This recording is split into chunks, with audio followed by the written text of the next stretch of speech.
What's up, Lego builders? Welcome back to Coconut Brick Studios for a very special and a very new kind of video. A lot of you may have seen this kind of series already. This is the series where me and my three good friends, Brick Hive, London Bridge Bricks, and Solo Brick Builder, have kind of got together with a little round table, for lack of a better word, where we talk about Lego news, just different mocks we've seen, sets we've built, and also we take questions from you guys and answer them. Just basically giving you guys thoughts from all over the place, because me and Hive are here in the US. We've got Greg and Solo over in the UK, so we get a very wide variety of opinions, thoughts, and all that good stuff. So today we're going to start out with a little bit of Lego news. There has been a lot going on over these past couple of months. My wallet has been really hurting, so I'm sure you guys as well. But yes, I wanted to start out with the Razor Crest, just because that's kind of, that was the first thing to come out.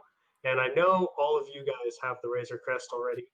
And so I just kind of wanted to go through and get your guys' quick little thoughts or opinions. Like, do you like it? Is it overpriced? Was it worth it? Stuff like that. Well, I'll kick this off then. I think it's a brilliant build. I thoroughly enjoyed it, and there's a lot of people out there that have got a lot of opinions on the Razor Crest.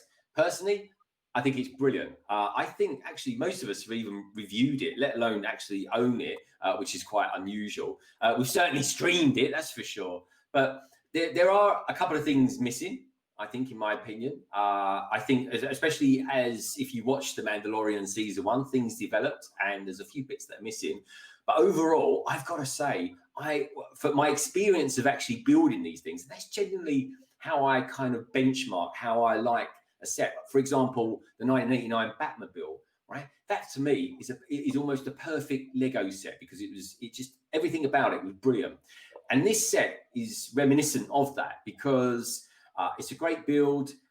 There's not too many stickers in it. What stickers there are, they're quite small. They're large. It's a small amount of stickers, but it's you've got some large stickers in there, which are quite easy to apply, if I'm honest. And I thought you got some good figures. Like I say, the actual ship itself, I think, is very well constructed. There's some great pieces in there, like the two main engines, the printed canopy, and of course, one of the key minifigures from this set, Baby Yoda, aka the child. I think Lego, poof! I think they hit it out of the park. I think they come up with an excellent little minifigure for what is an excellent mini little character from the series itself. What about you, Hive? Yeah. So I have to say, this is definitely, if it wasn't for the Millennium Falcon, this would be my favorite ship. It's turned into my second favorite ship, like a solid hands down. So I would really love to see a UCS version of this ship. I know there's been mocks out there, and if we don't see one within a certain amount of time, I'll probably just make one of those mocks out there. But yeah, I already modified the cockpit a little bit. I took one of the chairs out and just put extra stuff inside of it, just to make it look, better. I've already been using it for like stop motion stuff. And yeah, the one complaint I will say really has to do with the minifigures. I really would have liked to have seen Mandalorian in his newer armor, just because we already had the other one.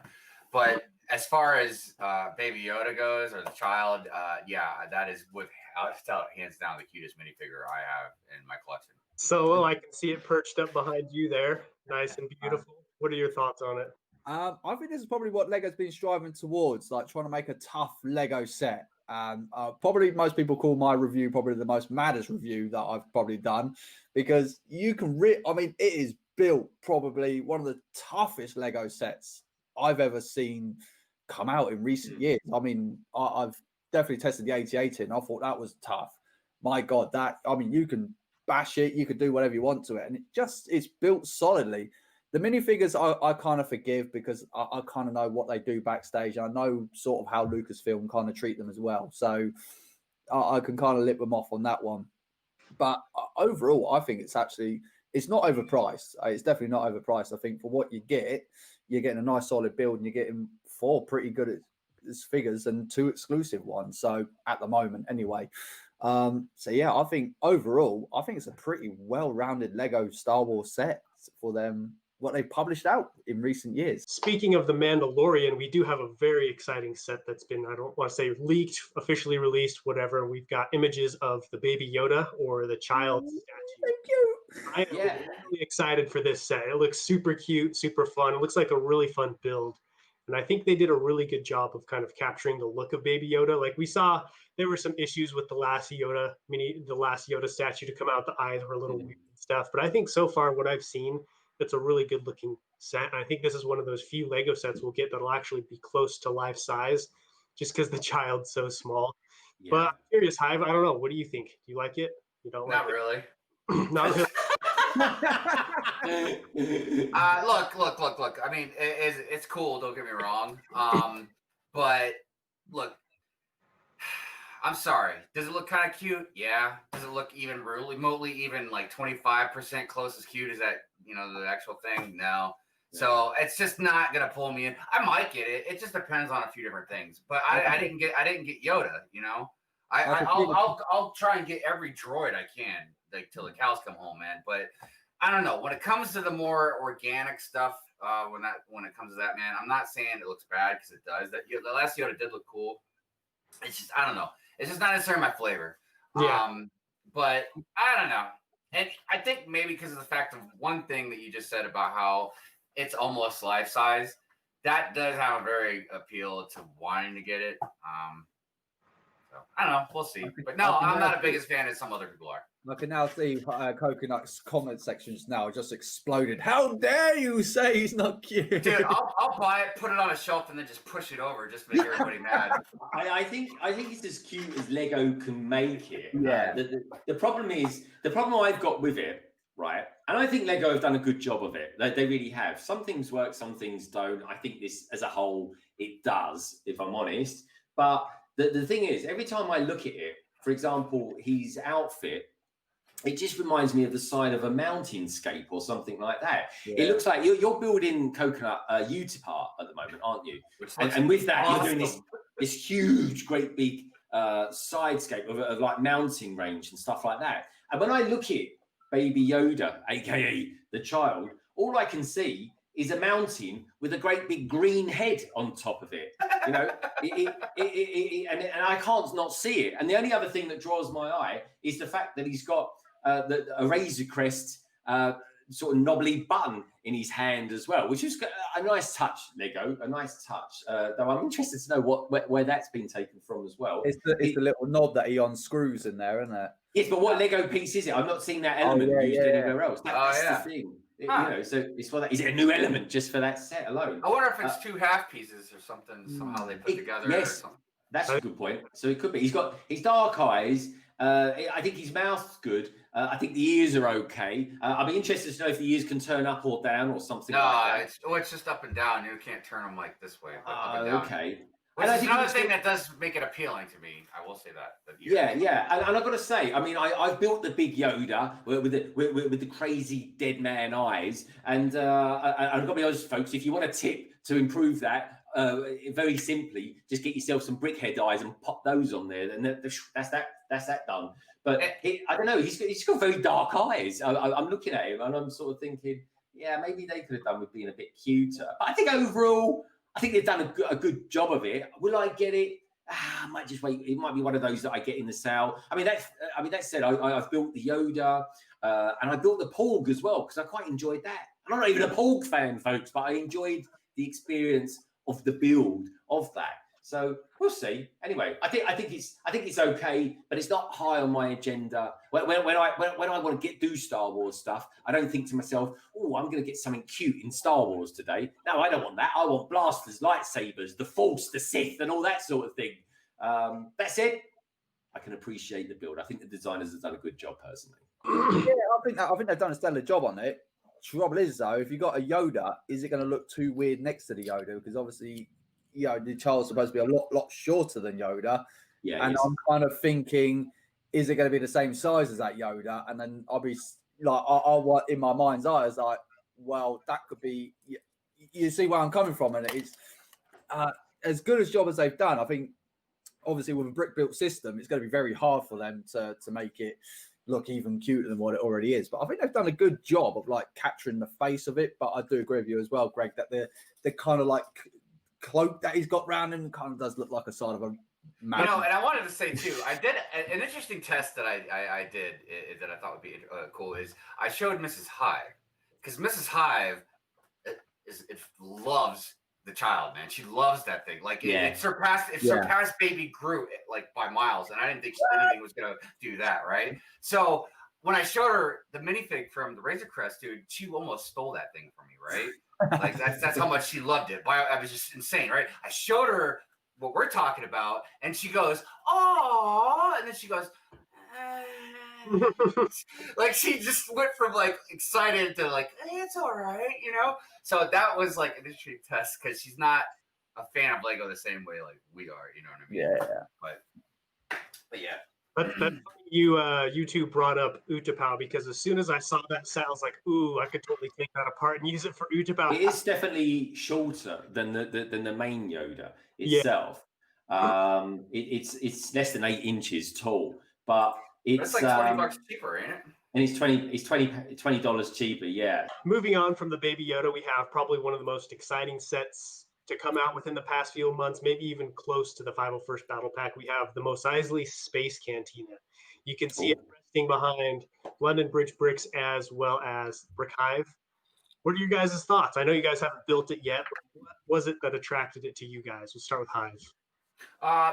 Well, I remember talking before about how if I was going to buy it, it had to be either something I could put on a shelf or I could put in my city.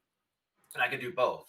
And even more so, I didn't know until I started seeing some of the reviews and stuff about it, that pieces of it come off. So it makes it even easier to put on a shelf. But I mean, 21 minifigures, man. Yeah. And we get some that we've never had before, some that people have really wanted, myself included. They've got these side builds to it. It's huge. The only complaint I have, and I keep saying I'm going to make a rant video about it, is Lego doesn't make tan base plates anymore. So between the land speeder that's come out, Obi-Wan's hut that's come out, now this has come out. Like, I've already learned this when I wanted to make the beach for my city. I was like, okay, they don't make base plates. So Mrs. Hive went on Amazon or whatever and got them for me. But just the sheer fact that you've got all this stuff they're putting out and they're not producing tan base plates is blowing my freaking mind, man. I know it might sound petty, but imagine I want to put all these things together. You know what I mean? My feelings on Mos Eisley are quite reflective, to be honest, of Hives. I think Lego have done a really good job of, and every now and again it happens. It's almost like it's almost when Lego gets all its ducks in a row.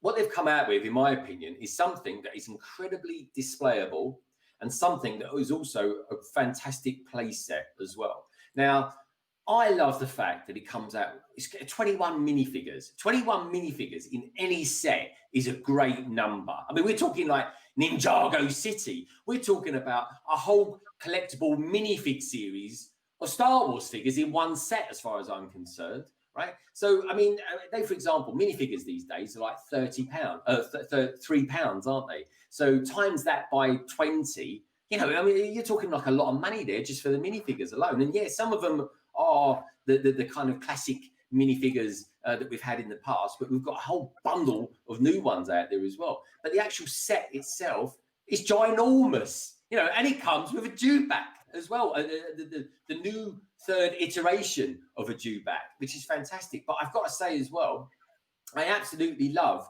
the speeder that it comes with as well. Now, if you look just over Hive's right shoulder there, you can see it just in the background.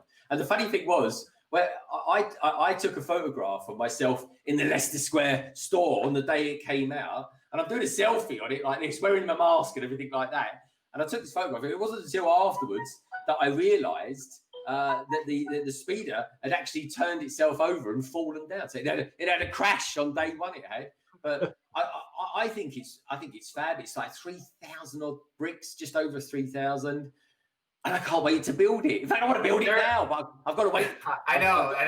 It's been driving me crazy too. As a matter of fact, everybody asked me the other night about it, and I was like, well, this nice gentleman named Greg said he was going to wait to stream it with me on the 26th because Mrs. Hive was taking a vacation, so he wanted to make sure I could spend some time with her. And I was really living it up for you. I just wanted to add one thing real quick too. There was one other thing that was really awesome about getting it, and I'm not trying to like rub dirt in anybody's face about it, but seriously, this was quite amazing to get. Even though I'm I out. don't. Quit. I'm done. Cheers. I'm so sorry. I'm so sorry. I'll start, you guys. Yeah. I had to make sure that was known to everybody. Speaking of Yoda lightsaber hilts, how was your experience, Solo, getting the Mos Eisley Space Cantina? Not Here we very go. good. Yeah, not very No, good. everybody needs to hear this. I'm not gonna rant. I'm not gonna rant because I'm really good, but yeah, not the best experience, I must admit. Yeah, it was on the website. Put it in the baskets. Like Bosch, it even come up there. Paid, 325 quid or whatever the hell it was. I didn't give it a second thought, and I get a receipt through later on the day to say, "There's your Mos Eisley and the Monkey Kid bike." I was like, "You've substituted my lightsaber for a Monkey Kid." I don't want Monkey Kid. I want my sudden lightsaber. Phone them up and they says, "We're out of stock online." Sorry, that's about as good as you get. So cancel the order then. I want that lightsaber as well. Why else? Why else? It's like, not only do I want the set, I want both parts. I was infuriated. I'm going to try my luck at a shop because I don't even know how that happens. I don't know. It's in a computer. Like there's numbers. So if I order one, if there's two left and I order one, and then Coconut orders one, and then Solo orders one, Solo can't get one. So they shouldn't like give him false hopes. That's my argument. My argument is like what Lego's playing at is like you've released it early to Lego VIP, so you got 500 sets going out there. So why aren't you putting out 500 promos at the same time? Yeah. Not just like 500 sets. Oh, it's not like they're a multi-billion-dollar company, man. It's just like, come on, get your crap together, Lego. Yeah. Maybe they're struggling. Yeah. I mean, the thing is, we've been waiting a long time for Mos Eisley. We've been waiting a long time for Lego to finally get a Master Builder set right. We started off with the Battle of Hoth. Arguably the worst UCS set that they've done, because they played it as a UCS set. Then they come out of Best Bin. Best Bin, no wrong, a really nice looking set, but where the hell can you put it? And obviously they've come out with this one where you can break it up and it stretches out on your shelf. Well, I don't know. Hey, well done. So no, I think they made up for Best Bin, in my opinion, with this. Well, they have, but I mean, I agree with you there. They have made up with it, but as a Master Builders collector's set, that the actual whole Best Bin thing as itself, it's too big. It's where too big. Put it, like the olden day one where it was nice and long. Just update that one. Lego, you're bloody good at remaking stuff. Remake it into like a long thing. Come on.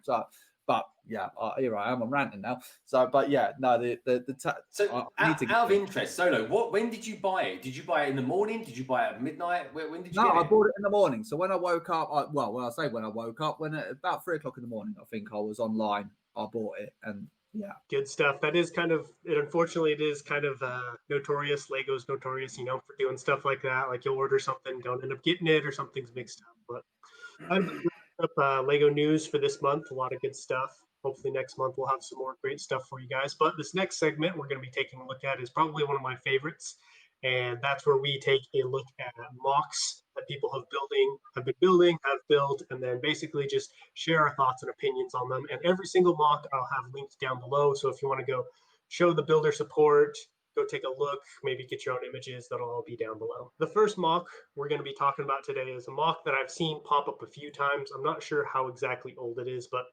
I fell in love with it the first time I saw it. It's called the OPC Killer and Bongo Submarine.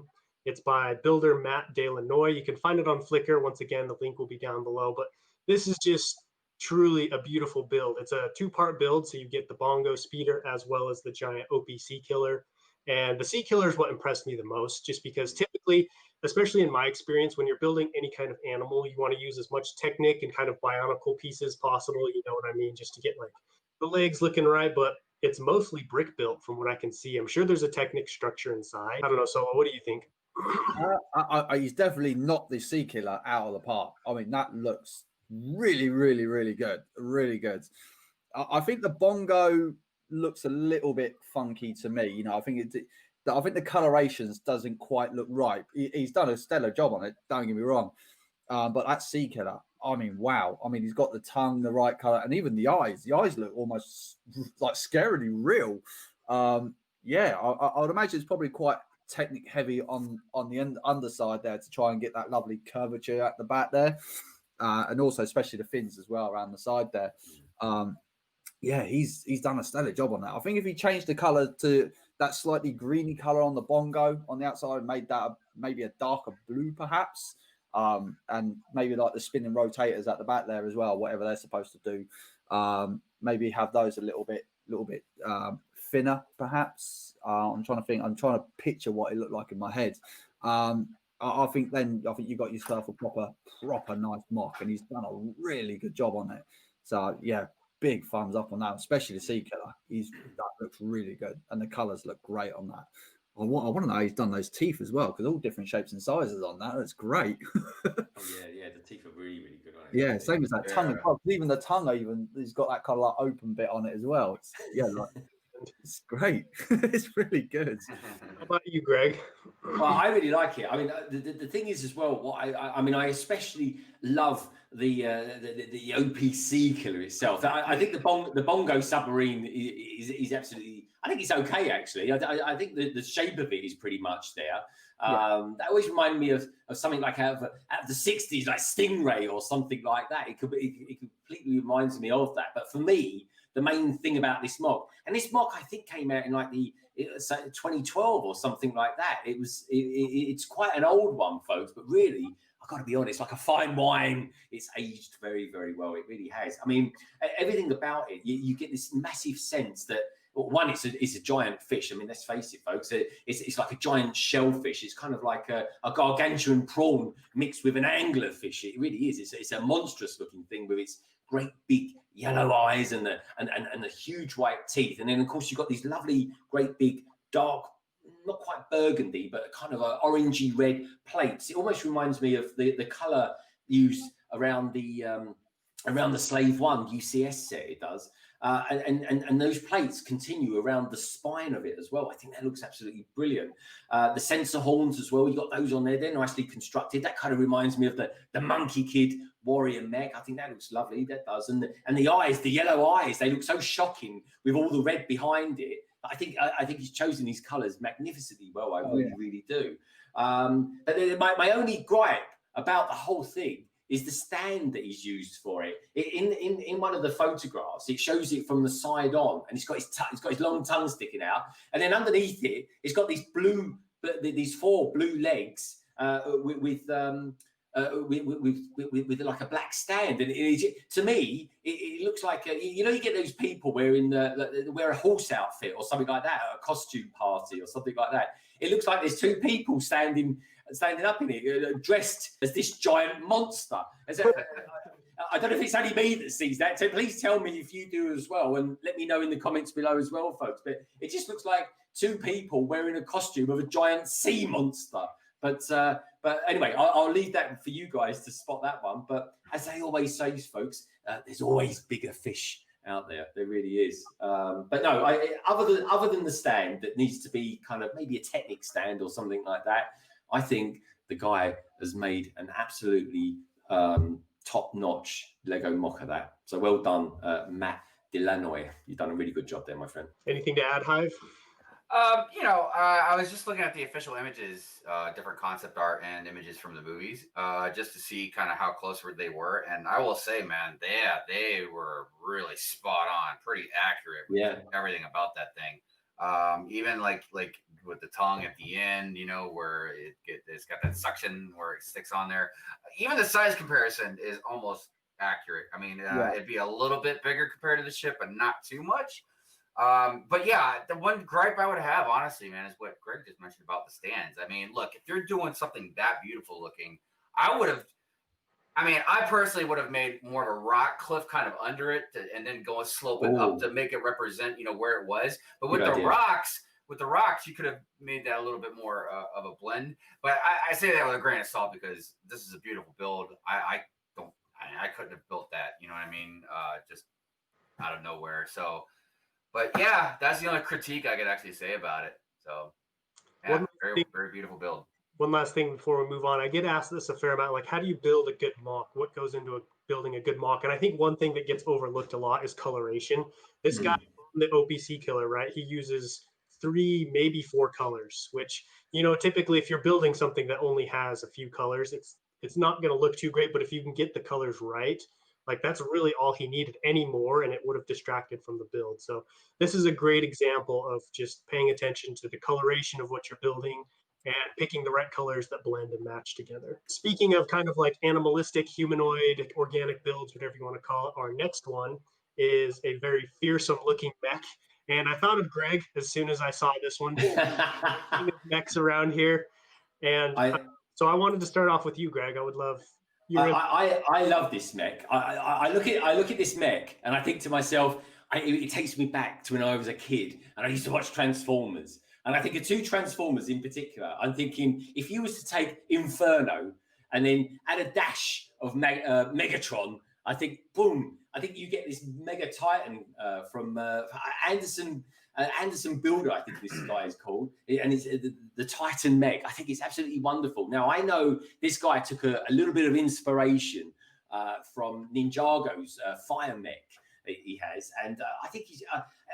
Very rarely do I see something new about a mech out there, especially these days. I do love a mech, folks. I really do. And this particular mech, I think, is really clever. I love the way he's done this kind of normal sort of mech body, very humanoid looking. I also want to just note one thing as well. Did anyone spot the fact that it's got a clone trooper actually piloting this?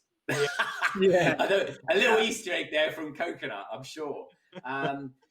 But also as well with his shoulders. So he's got this double shoulder pack, as it were. So he's got 4 shoulders, and he's got his normal kind of arms, which are very articulated, folks. But he's got these giant guns, and he's got bigger guns than what Hive's got. If you're giving it some of that, and it just looks wonderful. But what's really nice about it, again, the coloration, the black, the red, that's always going to be a winner. It really is. But what I like about it is that it just looks so balanced. It really does. It looks wonderfully balanced. And what this guy did as well, he did a lot of research into finding out how to give the mech lots of dexterity and stuff like that. So the wrists, the knees, the ankles, they're filled with ball joints and stuff like that. And it's a really, really good build. And also as well, I just think, I'm not quite sure even how tall it is. I mean, it's got to be a fair old size. It's got to be definitely around the kind of size of quite a large mech. It looks like at least a couple of, like 24 inches tall or something. It looks like it's at least about this, maybe a little bit bigger than the Monkey Kid mech. I reckon it's bigger than that. I reckon this could give Voltron a run for his money, definitely. But I also like the fact that he's used little cog wheels and stuff like that, and added a little bit of greebling, which you very rarely get when it comes to doing mechs and stuff like that. So all in, I think this particular guy, Anderson Builder, I think he's his name, Anderson_Builder on Instagram, folks. He's definitely worth checking out because he actually puts a lot of love and a lot of soul into actually his mocks. So yeah, good stuff. Good job. I really like it. I know you've got a few mechs yourself. Hive, what do you think? Oh man, it's excellent. And if it was smaller, actually, if it was quite a bit smaller, it gives me an old manga feel from like I don't know, a lot of people might not know what these ones are, but like Appleseed and like old Ghost in the Shell type like mechs and stuff like that. Now obviously they weren't like, this is like Pacific Rim type size, you know what I mean? But if it was more compact, it really has that feel because just the way the guns are, the humanoid type look to the mech.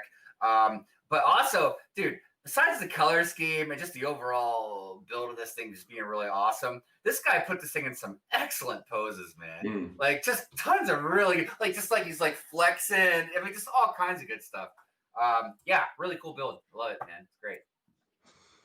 What about you, Solo? Lego, that's how you do articulation. Why can't you do that? Come on.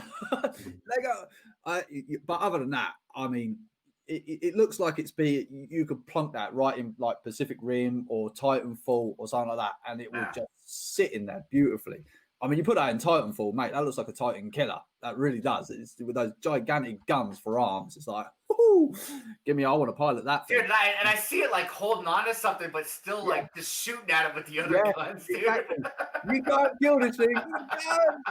But, mate, yeah, no, he's done a stunning job with all the little greebly. You look alongside, he's done the legs up as well, all the greebly pits. It's almost like you can see like the mechanical movement of all inside those legs and along the arms and all that kind of stuff. Mate, it's absolutely incredible. But and somehow he's managed to make it that big and still have all the poses, unlike the monkey kick, where it's like, well, the arms are posable, but you kind of turn that into any other kind of position, it's going to fall flat down on its face. With this, he's got it on like an action pose, and and it's standing tall and proud, and like it could almost like punch the monkey kid neck in the face and stand on top of it and kind of this is how you do it. You love Monkey Kid, really? I love. The thing is, don't get me wrong, I love Lego mechs. I think they look really good, but my always big gripe is that why can they not make it articulate? Why are the legs always fixed in one position?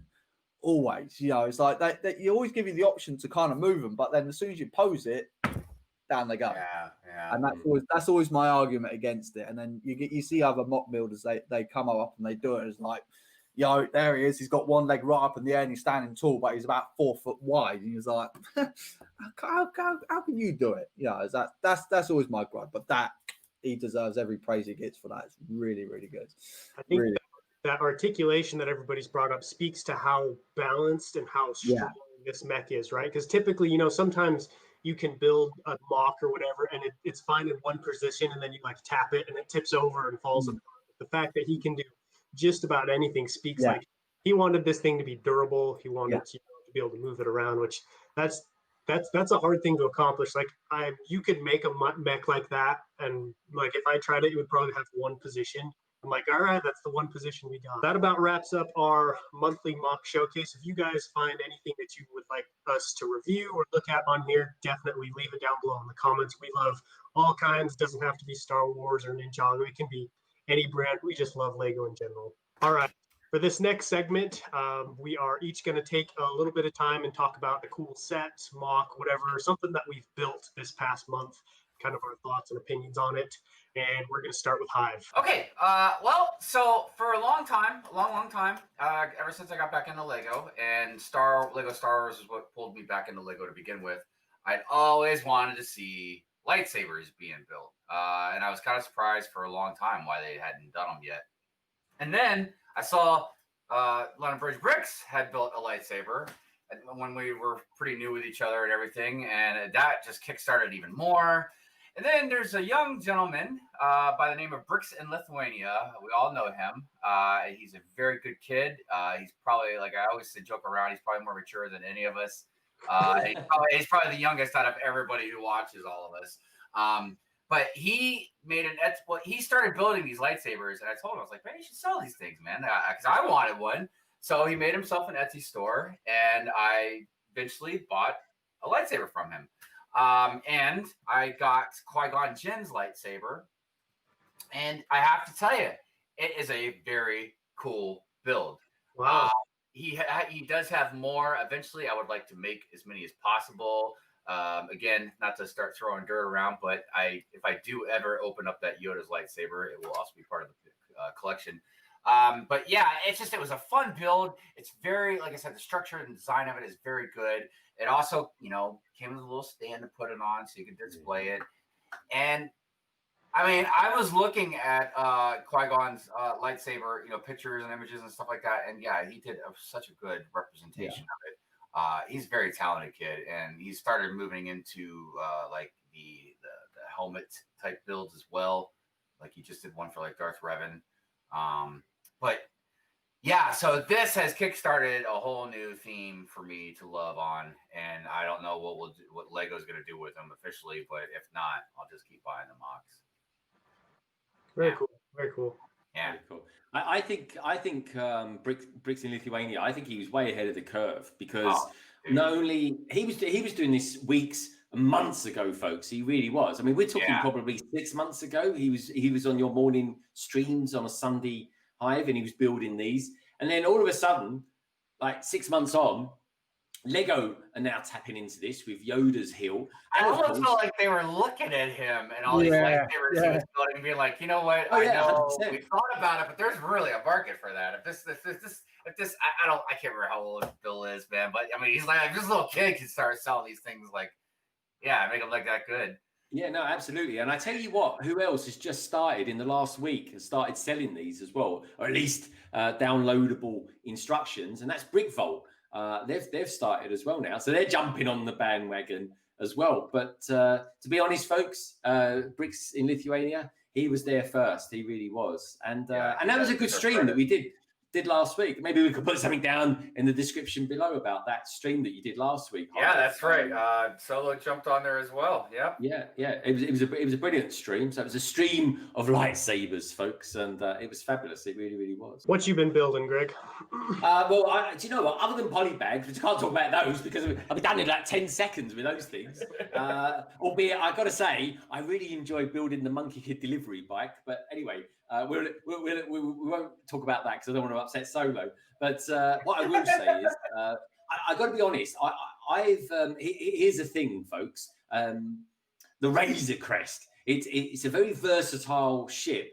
And it's very versatile in practice of actually building it and assembling it as well, because the whole experience of that for me was actually pretty cool, Coconut, because not only in the morning was I there first thing, and I only went to the Lego store to get the Razor Crest, but ended up walking out with the Harry Potter collectible minifigures series 2 and Diagon Alley. The cheapest thing I bought that day was the Razor Crest, which is, ironic, but I met a load of good people there. I got there an hour and a half before the blooming shop opened, and I was like 8th in the queue. But anyway, managed to grapple up a couple more subscribers, and I mentioned everybody else out there as well. And if you're watching this, thank you very much. So the experience of buying it was fantastic. Then I live streamed it that day, and that was fantastic. Then I did a speed build of it, which I really enjoyed. I love a good speed build, I really do. If they're done properly, it's actually quite a good skill to have. And then I reviewed it, and I hardly ever do, that many reviews. I'm certainly not prolific. And I just kind of enjoyed the whole thing about it. The whole experience of that craft was excellent. I really enjoyed it. And everyone was it was quite a buzzy thing. Everyone was enjoying it and stuff like that. And, I just kind of recommend it, really. The whole construction, it was better. The whole thing was better than I thought it was going to be. So, yeah, if you see the Razor Crest and you're sitting on the fence about it, folks, well, maybe go and get it, because I don't think you'll be too disappointed. I think the build of it is excellent. And I'm finding anything these days that's constructed with a Technics chassis and frame, generally speaking, turns out to be a very good build. Yeah, definitely. And Solo, you did a little throwback to the Clone Wars. I have done a little throwback, yeah. I mean, because technically mine's two, I could say two, but obviously one was the lightsaber, but the second one was the 80 AP, which is the Pod Walker, which is now unfortunately discontinued. And yeah, I was up in my loft. I brought it down. Unfortunately, it was a bit smashed, but it just reminded me how good that build was. I mean, that it was such a good build, and it looked so good, and it had just enough updates on that one from previous iterations of it. Don't be wrong, I think the minifigures were exactly the same, but just little updates on it. It's just that little bit more stronger, just that little bit more accurate, which it's a really good Clone Wars vehicle. And it's just a crying shame that Lego just don't do more Clone Wars in stuff, because there's so many other vehicles, and that was just such a good one, and it looks so good. I mean, I've got it over there with the 8080, and it's got that menacing, great big cannon sticking out the top of it. Someone's compensating for something, but it looks really, really good. It's the minifigures like Captain Greed. Oh, the prints on him, wow, really, really good. With that got a lovely shiny visor that he gave him.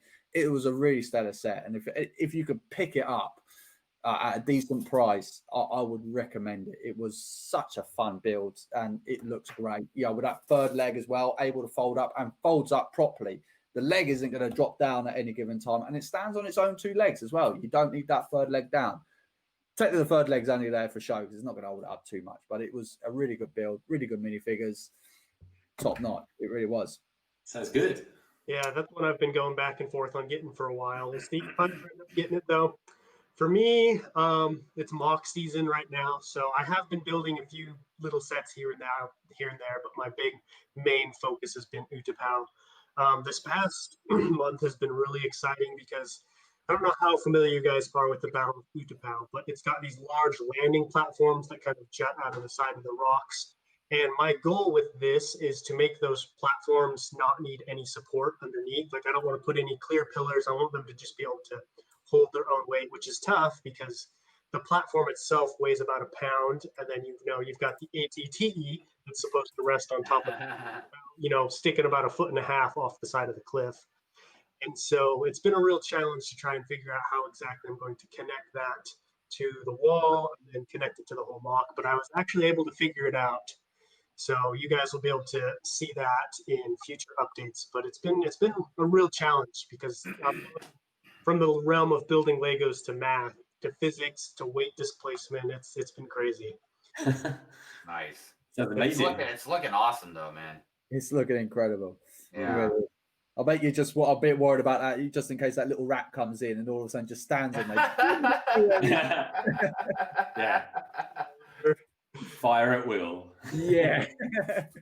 So that wraps up everything we've been building this month. We'll have some more great sets for you guys next month, but that brings us to our final segment of the show, and that is answering your guys' questions. The first question we're going to answer today was from The Unknown Brick. They asked, what part about Lego makes you guys enjoy it? This was a good question. This was one of those deep questions, that makes you think. And for me, it has to be just creation, right? We all have, just as human beings, we love to create, whether it be painting, storytelling, music, you name it. We all have our various mediums. And for me, being able to put bricks together that don't really look like anything, they're just bricks, and you combine it and suddenly it's a mountain or it's a tank or it's a tree. And it can be any kind of tree, it can be any kind of tank. Is really cool because that really means it's limitless for me. I can be able to create whatever I want. I can make it look however I want. And I also just really being able to enjoy the physical process of it. I've never been super great at other things that don't involve putting your hands on it, building it, being able to touch it and feel it. For me, that definitely just adds so much more to the experience. And next, we're going to hear from Hive.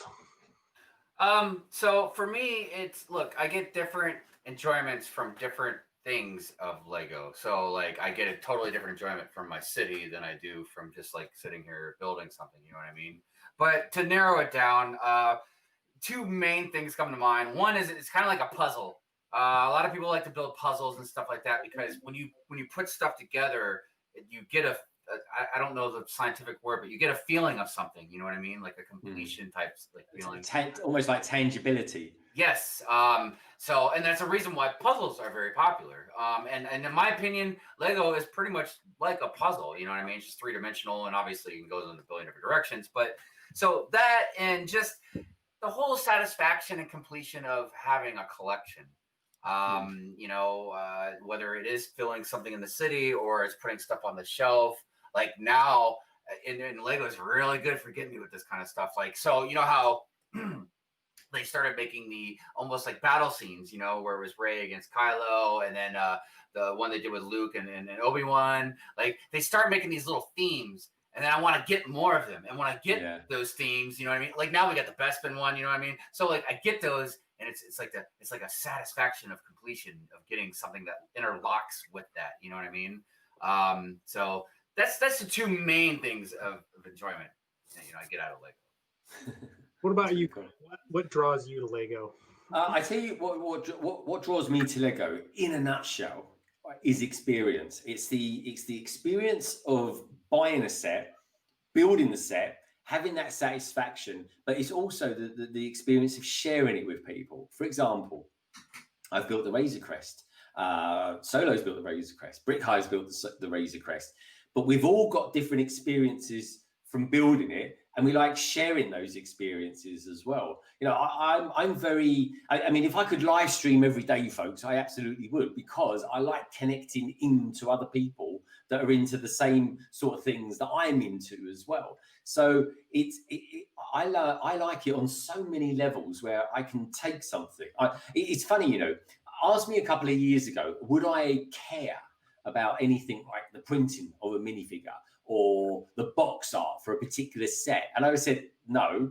But I actually genuinely do now. I care about everything to do with it. I mean, this is what we're doing 2x2 for, because we actually have got a passion for something that is highly collectible, and people love Lego for all different reasons. And I like connecting into that. And I want to know why people like Lego for all these different reasons, and taking something and maybe not liking it, or just seeing something so different than what I see. And that's what I enjoy. I'm kind of gregarious by name and gregarious by nature. I love connecting things, and I like connecting bricks, and then there's the mental satisfaction from that, and also talking about it with people as well. It's on so many layers. I think it's just such a healthy thing, and it ticks so many boxes for me that I just enjoy it. It goes beyond building, as far as I'm concerned, and connects into all sorts of other things as well. So yeah, it's just a very, very positive thing to enjoy in life. Definitely. What about you, Solo? Why are you a brick fanatic? Oh, many reasons. Probably the main one is I've been an engineer for as long as I can remember, and having something that you can sit there at a table nice and peacefully, and like you're saying, have all these bricks in front of you, and then just kind of ball it all together, and all of a sudden you've got this amazing thing sitting in front of you. That's just come out of a pile of bricks in front of you, is like no other toy or manufacturer can give you at all.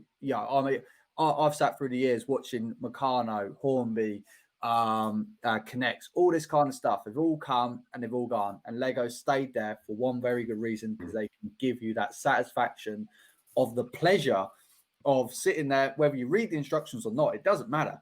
One way or the other, you're going to build something out of that, whether it looks good or whether it looks bad. You're going to come up with something that's your own creation, or what Lego's giving you, and nothing else can give it. And sitting here looking around at my collection, it's absolutely incredible. I mean, especially with Lego tied up with Star Wars. I had a heart attack when I heard that. I was like, yes, all the way back in, what was it, 1999. Wow. As a I was like, oh yes, brilliant. Two of my favorite manufacturers are just like companies coming together, and looking at it now, I cannot see my life without these little plastic bricks now behind me, or my daughter trying to get hold of it and try and smash it on the floor. I just can't picture my life without it now. And now sharing this with a community of just absolutely incredible people, having such laughs, sometimes at my own expense, at doing this, it's absolutely great. And it's hearing other people's views on it as well. Some good, some negative. But that's the thing. Lego doesn't have to please everyone, but at the end of the day, everyone can always sit back and say, I've enjoyed the builds, or I've enjoyed something out of it. No matter how old you are, you could be 1 year old as Lego starts you out from, all the way to 99 years old. It's got that reach, and I don't think any other company can give that to you. So yeah, that's my reason, and I'm going to keep building until I'm 99 years old, because apparently that's as old as you can go with Lego. Next question comes from Snap2 Grid Bricks. They asked, you all have different styles on your individual channels. Whom are your influences and why? Let's start out with Hive. I want to hear what you got to say. So first off, a lot of my influencers or people that influence me are really people that are in the same. I mean, I don't mean like exactly like if we're all exactly the same, but people that are on similar levels as me, like my close peers, especially like you guys. We all talk about this is kind of a really fickle kind of area, because there's a lot of us, you know what I mean? We really try and make ourselves stand out in different ways. But of course, we're all here for Lego, so we do pull things from each other sometimes, sometimes ideas, sometimes it's just ways to look at things. So on that note, like a bigger YouTuber that's kind of probably inspired me or influenced me a lot is honestly, it's Ryan from MNR Productions. And I say that because one of the things that stood out about him, and sometimes it can be controversial, is he says what he wants. And he's not he doesn't just do things because he gets free sets from Lego or whatever. And that has really had a good impact on me, because I know there's a handful of my friends I know in real life that I know if I go to them and ask them my opinion about stuff, or their opinion, like, they're going to be honest with me. They're not going to sugarcoat stuff. You know what I mean? So that's kind of helped me in ways of, like, sometimes I have rant videos, or I just say what I want to say. You know, he kind of helped influence that with me, and I know it's okay. You know what I mean? To say what you want to say about stuff. City builders, just a couple to name off right off the top of my head, Hoosier, Alex Nunes, Jang Bricks, Agents of Mox. Those were all huge city builders, like, in the very beginning that I started paying attention to. There's a lot more now. I just got into stop motion recently. A couple of people that just kind of right off the top of my head I can think of is like Gold Puff and Brick Brothers Productions, Trash Can Films, and again, a lot more. We can't sit here and name them all. We'll be here all day. But those are the immediate ones that come to my mind about just people that kind of influenced me or my channel. You know what I mean? So awesome. Yeah. That's great. All right, Greg, who are your influences? I got to be honest. I mean, some of the earliest people I started ever watching were people like Jang, Ryan, and what I do is that my influences, I like to pick different things from different people. For example, Hive. I like watching Hive because I think he's a man of the people. He taught me how to be quite humble and less British, shall we say? And I love the fact that I am British, and I only wish we had some huge, great big British people over here that were massive YouTubers, but we really don't seem to have any. Well, certainly nowhere near sort of I don't know 250,000 or something like that. I love Ryan because he, like I've said, he says it how it is. I like Jang because I think Jang looks a little bit deeper into things than the average person does. And I think Jang's got quite a lot of life experience as well, which is another reason why I like to watch and get influenced by Greg from Bricky Tech as well. I think he's a very down-to-earth, grounded person to watch, and someone who I'd highly recommend to all sorts of different people for all different reasons, actually. I like people like, say, Sarah Starbriggs or something like that. I'm really into sonics and stuff like that, and delivery of things in how sound influences us in life. And say Sarah Starbriggs, for example, she's got a fantastic voice. She has an absolutely angelic voice. Just listen to her. I just find it very soothing. It's like champagne pouring over my ears. It really is. It's lovely and silky, and it's fantastic. But also as well, my influences on how I deliver things, because I like to articulate things as best I can and be very descriptive. And I pull on other people like chefs, for example. There's a chef, one of my favorite chefs of all time was a guy by the name of Keith Floyd. And if you want to know about him, folks, Google him. But Keith Floyd, he just used to be phenomenally good at connecting in with people, like completely random people, and cooking something for them. And that's kind of how I approach, say, stuff like when I'm live streaming or London Calling or something like that. I want to connect into different people, and that's kind of how I want to be. But I want to be little bits and pieces of people, but also be myself and deliver it myself in a kind of authentic manner, if you like. Because what you see here is what I'm like in an office, on the streets, in a Lego store. If you ever come up to me in a Lego store, I'd be exactly the same. So I am me, but I'm influenced by. I like things like I like being influenced. I like having my opinion changed in a very constructive manner. And then there's a lot of people with opinions in this world, folks, but you've got to be flexible, and you've got to allow for them people to have those opinions, and you've got to allow for yourself to be influenced as well, you know. And that's it really. It goes beyond bricks. It goes beyond all those kind of things. And yeah, there's a lot of good people out there, and you've only got to go to our channels as well, and just I think we all recommend people on our channels anyway. So just go there, folks, and you'll see all sorts of people that influence in Lego life and in life in general. That's what it's all about. Awesome. I like it. All right. So what kind of influencers?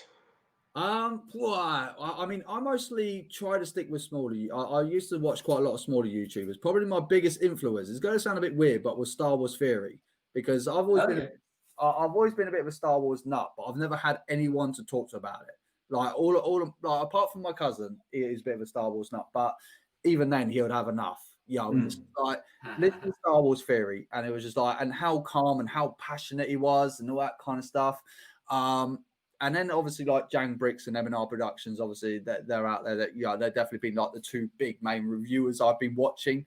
And then obviously when I started up my YouTube channel. No, obviously then started with talking to Coconut Brick Studios over there. Definitely made me kind of like continue this path of where I was going. And and then obviously meeting other YouTubers as well. Some have unfortunately ended, but yeah, I would definitely say like Coconut was probably the main one that I was been speaking to over the years, and really kind of kept driving me forward to keep going, no matter how tough it kind of gets.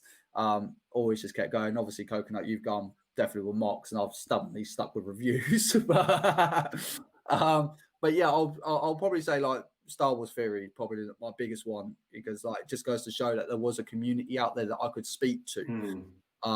And then obviously combining it with Lego kind of like made me think, you know what, let's give it a go. And let's see if there's a community that I could speak to myself and try and see if I can build it up myself. And there's a big community out there as well. And I feel really privileged, to be honest with you, to be part of it.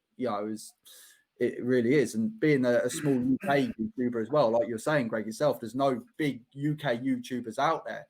No. So it's nice to feel like to be part, not massive, but nice to be part of that kind of like small area.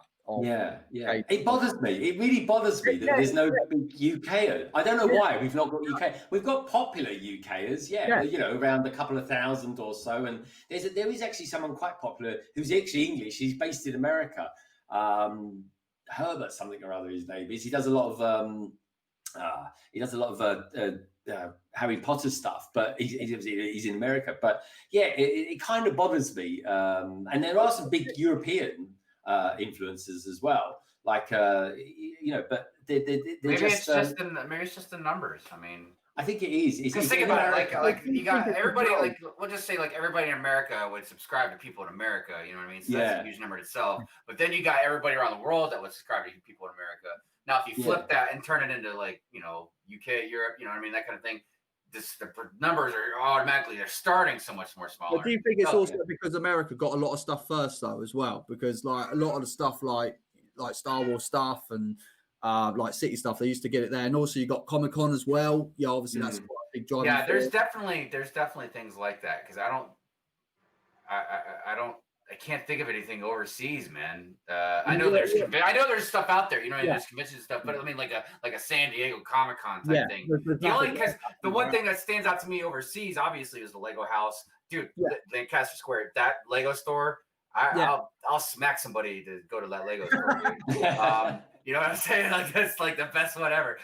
But yeah, that's probably a huge part of it, man. It could be part of it, but I think you're right as well. I think obviously is a much comparing it to the UK. I mean, you could probably fit the UK and America probably about 4 or 5 times, right. And obviously the population. So, but yeah, I think that's probably two probably big points. I'd say for me, I've had probably there's 2 different phases of influence. When you first start out your channel, you're heavily influenced in starting the channel because we all model our channel. I feel like you start modeling your channel after someone's channel because you don't have a channel of your own. And then as you grow, you slowly start to morph into your own channel. And I would say I definitely heavily relied on Jang Bricks because I really admired the very professional, very straightforward, in-depth review because my whole goal for doing reviews was like, I want people to be able to get an educated idea of like, do I want this set or not? And I felt like Jang Bricks was the best one of getting beside all the opinions, all the fluff, and just breaking down the set itself. I don't watch him as much now. His reviews are a little too long for me, but he was definitely a huge influence in the beginning. But it's morphed now more into smaller YouTubers, kind of like you guys were saying. I watch you guys more than I watch big YouTubers. So you guys help keep me on my toes. Like, oh, what's Brick Hive doing? LBB, like Solo Brick Builder. What kind of things are they doing to improve their channel so that I can also, continue to bring my channel to the next level. And as of right now, I'd say the person who influences me the most is probably Rich Boy J. He does incredible content because we all do Lego content, and I'm constantly looking like, how do I make my channel unique? And his channel is so unique in the fact that his mocks, nobody comes close to the size of his mocks. And not only does that, he does music videos. He's got these live streams. He's just such a unique channel. Dude, I love his intro song, dude. I sing it all the it's time. Yeah, like I'll watch his videos just to watch his intros, just because everything from beginning to end is so unique and so him, and that just, I want that so bad for my channel, because it's so cool to be able to do the same thing as everybody else but be so unique at the same. Yeah, I imagine you would have a little bit different some influences because of your, you really specify in mocks. I mean, I know all of us dangle in a lot of different stuff, but like you're definitely heavy-handed in mocks, no doubt. Yeah, it's interesting, isn't it? What people would come to our particular channels for? Like, with Coconut, it's mocks. For Hive, it's rants and city updates, and for Solo, it's crazy but comical reviews, and for me, it's polybags and magazines. It feels like some of the times, and London Calling. I think we are, the four of us are actually, though we've got a lot in common, I think we are genuinely quite different as well. So, and that's why we're here, folks, because if it was four of us here and we all had the same opinions, it'd be boring if you listening to this right now, wouldn't it? Yeah. No, that'd be boring. So that wraps up this segment of kind of answering your guys' questions. Make sure to leave questions down below in the comments of this video. We love hearing questions from you guys. It's a great way for you guys to get a little bit of self promo, get your name out there a little bit. And it's great because we don't come up with the questions, right? We want to know, like, what do you guys want to know? And so the more questions we get from you guys, the better this segment will be. And that pretty much wraps up this episode of 2x2. But before we like to end, we go around and kind of do a little bit of what's going on for the next month in our channel, just to kind of get you guys excited for each individual channel. We'll start with Solo. What you got cooked up for us this month? Yeah, more craziness as per usual. So voiceover magazine, hopefully by the time you've actually listened to this one, hopefully you guys might have seen it. And probably saying you're an absolute, what are you doing? Yeah. So that's coming out. Hopefully you guys enjoy it. Now I want to continue doing them. I want to continue because I've had a laugh doing them. So hopefully more of those coming out throughout the month, and also scattering of reviews as well. Live streams every Wednesday on midweek, 7:30 UK time. So yeah, just a lot of random stuff. So enjoy. What's going on in the world of London Bridge bricks? Whoa, coming up from London Bridge Bricks, I'm going to be doing obviously poly bags, popping poly bags, magazines, because they actually do very well, the magazines, because they're obviously hard to get in America. So quite a few people like me reviewing those. Obviously, by the time you lovely boys and girls out there are watching this premiering or just out on Saturday, I'm going to be building this big bad boy over here, Moss Isley, on a live stream. So I'm really looking forward to building that. Maybe I'll do a speed building review of it as well. I know one thing for sure, everyone that's reviewing it at the moment, the reviews are about 45 minutes long, every single one of them. Well, welcome to my world, folks. If you want a review of my stuff, my reviews are as long as anything they are. But there's that coming up. And of course, every Friday, 7:30 UK time, 2:30 EST USA time, London Calling. That's probably the single favourite thing that I do, actually, because I get to talk to all you lovely people out there as well. So yeah, that's what's coming up from London Calling during the next month. Very nice. What about you, Brick Hive? What you got for us? Well, I'll still be doing my Sunday morning Good Morning Brick World stream. So that's at 9:30 Eastern Standard Time.